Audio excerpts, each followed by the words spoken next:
Enkuba esuze ng'enfudemba ekiro ekikeesezza olunaku luno olwaleero alese ebitundu eby'eggwanga erimu nga ebizimbe biri ku ttaka era nga agamu ku masomero agabadde mu bitundu eby'enjawulo nago gasigadde gali ku ttaka. Naye ku luno kyagudde waffe wennyini enkuba yabatandise saa nga 9 ogw'ekiro era abantu bafe basinga obungi si ssomero lyokka ne bannaffe mwami Seruwo wali ow'ekyuma kyonna kyatikkuse n'abatuuze abalala amayumba gaatikkuse. Aluka Town Council Bukulula ate kwoteeka Mukoko bebasinze okubeera nga bakosebwa mu nkuba eno efudembye ekiro ekikeesezza olunaku luno olwaleero. Beera gye tulimu ekyamazima si nnungi n'akamu.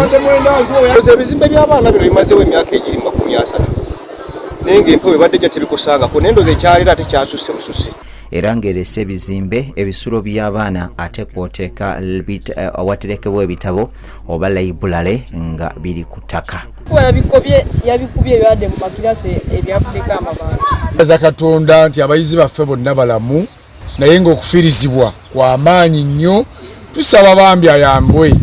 Abakulembeze mu ggombolola ez'enjawulo ezikoseddwa bavuddeyo ne bagenda mu maaso n'okuwanjagira gavumenti akwoteeka ministry eya byenjigiriza ate kwoteeka woofiisi ya Nabbanja Prime Minister okulabika nti no bayambibwa. Abantu baffe bayambibwe kuba amasomero gaffe ga mu kitundu ate abaana baffe era basomera wano tusaba busaba tuyamba tulabe embeera abaana baffe bagyettamu bagimaliriza bulungi.